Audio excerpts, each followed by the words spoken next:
اعوذ باللہ من الشیطان الرجیم بسم اللہ الرحمن الرحیم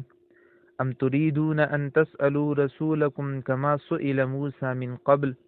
ومن يتبدل الكفر بالإيمان فقد ضل سواء السبيل صدق اللہ العظیم۔ سورۃ البقرہ رکوع نمبر 13 آیت نمبر 108 سے 112 تک۔ ام تریدون، آیا تم چاہتے ہو، ان تسألوا رسولکم، کہ تم اپنے رسول سے سوال کرو، کما سئل موسیٰ من قبل، جیسا اس سے پہلے موسیٰ علیہ السلام سے سوال کی گئی تھی۔ ومن یتبدل الکفر بالایمان، اور وہ شخص جس نے ایمان کے بدلے کفر کو تبدیل کیا، فقد ضل سواء السبیل، سو وہ سیدھی راہ سے بھٹک گیا۔ ود کثیر من اہل الکتاب، اہل کتاب میں سے بہت سارے لوگ دل سے چاہتے ہیں، لو یردونکم من بعد ایمانکم کفارا، کہ کاش وہ تم کو تمہارے ایمان کے بعد کفر کی طرف لوٹا لے۔ حسدا من عند انفسہم، اپنے دلوں میں حسد کی وجہ سے، من بعد ما تبین لهم الحق، بعد اس کے کہ ظاہر ہو گئی ان کے لیے حق۔ فاعفو، معاف کر دو ان کو، واسفحو، درگزر فرماؤ، حتی یأتی اللہ بامرہ، یہاں تک کہ اللہ تعالیٰ اپنے حکم کو بھیج دے۔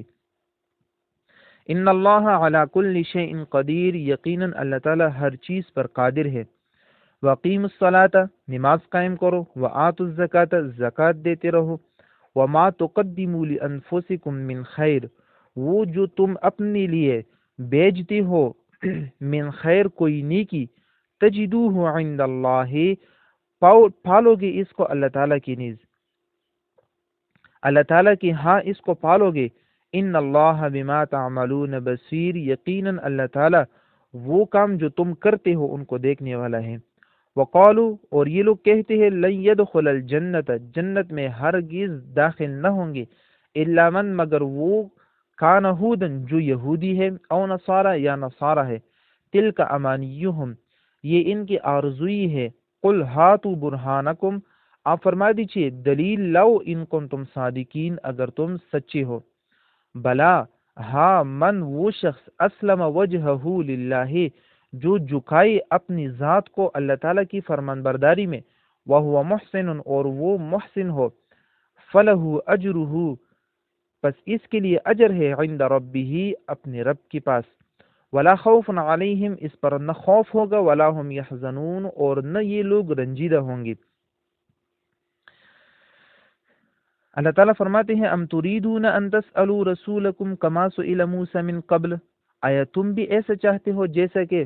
آپ صلی اللہ علیہ وسلم سے سوال کرتے ہو، جیسا کہ اس سے پہلے موسیٰ علیہ السلام سے سوال ہوئی تھی۔ معالم التنزیل اس کی شان نزول میں لکھتے ہیں کہ یہودیوں نے آپ صلی اللہ علیہ وسلم سے کہا کہ آپ پر قرآن کریم تھوڑا تھوڑا ہو کر جو ہے نا وہ نازل ہوتا ہے، اگر من جملہ یہ پورا قرآن کریم ایک دم آپ پر جو ہے نا نازل ہوتا، جیسا کہ موسیٰ علیہ السلام پر تورات نازل ہوا ہے، تو ہم یہ قرآن کریم کو اور آپ کو مان لیتے تھے اور آپ پر ایمان لاتے۔ اسی طرح مشرکوں نے کہا کہ اگر اللہ تعالیٰ اور فرشتے آ کر کہے کہ آپ اللہ کے نبی ہو تو ہم آپ کو مان لیں گے۔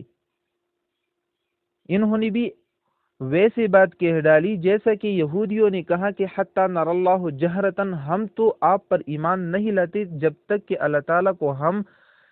حتی نر اللہ جہرتاً اس کو دیکھ نہ لے، جیسا کہ یہودیوں نے کہا تھا۔ اور یہودیوں کا یہ اعتراض کہ قرآن کریم من جملہ نازل نہیں ہوا ہے، اس لیے ہم اس پر ایمان نہیں لاتے ہیں۔ تورات تو من جملہ پورا کتاب جو ہے نا وہ نازل ہوا تھا، لیکن اس پر بھی انہوں نے ایمان نہ لایا، اس پر بھی انہوں نے جو ہے نا یقین نہ کیا۔ اور موسیٰ علیہ السلام نے تو معجزات ان کے لیے ظاہر کیے تھے،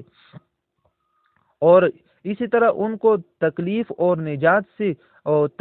اور برائیوں سے نجات دلایا تھا، فرعون کی ظلم اور ستم سے نجات دلایا تھا، لیکن پھر بھی انہوں نے موسیٰ علیہ السلام کو نہ مانا۔ تو یہ آپ صلی اللہ علیہ وسلم کو بھی مانتے تو نہیں ہے، لیکن صرف بہانے بناتے ہیں کہ جو بھی بہانہ ان کے لیے مل جائے اور وہ جو ہے نا آپ صلی اللہ علیہ وسلم سے جان چھڑا لے۔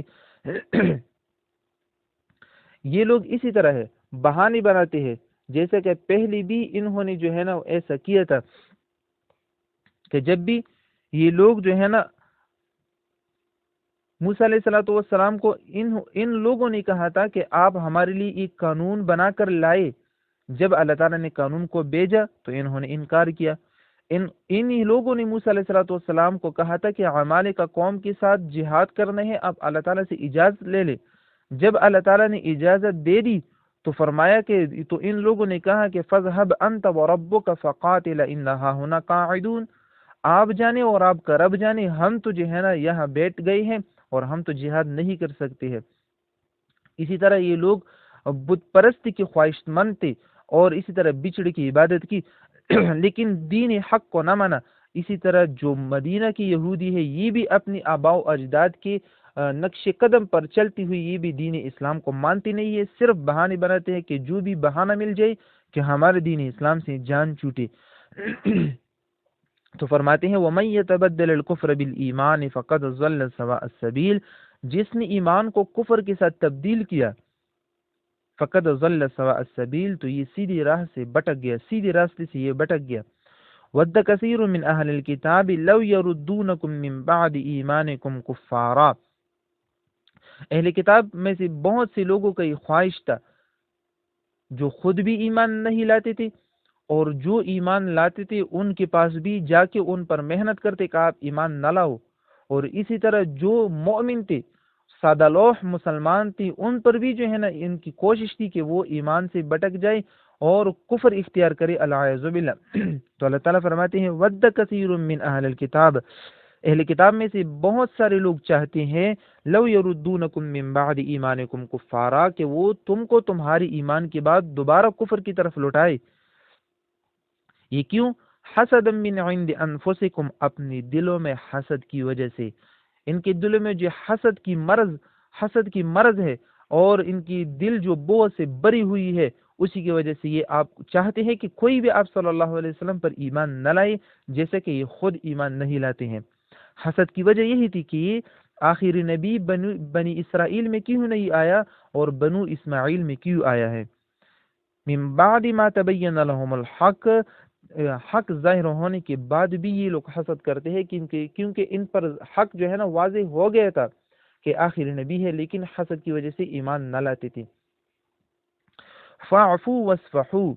ہاں تم ایسا کرو کہ ان کو معاف کر دو، درگزر فرماؤ، کیونکہ یہود اور مسلمان یہ ایک ہی جگہ میں رہتے تھے اور ایک ہی زمین پر رہتے تھے، اس لیے آپ اللہ تعالیٰ نے فرمایا کہ آپ میرے حکم کا انتظار کیجئے، جب میرا حکم ہو جائے میں آپ کو حکم دے دوں تب ان کے ساتھ جہاد کرنا۔ پھر جب اللہ تعالیٰ کا حکم ہوا تو بنی نذیر کو خیبر تک جو ہے نا وہ پہنچا دیا، وہ مدینہ سے نکال دیا، بنو قریظہ کو ان کے نوجوانوں کو قتل کر دیا اور ان کی جو بوڑھی اور عورتیں تھیں اور اسی طرح بچی تھی ان کو غلام بنا لیا۔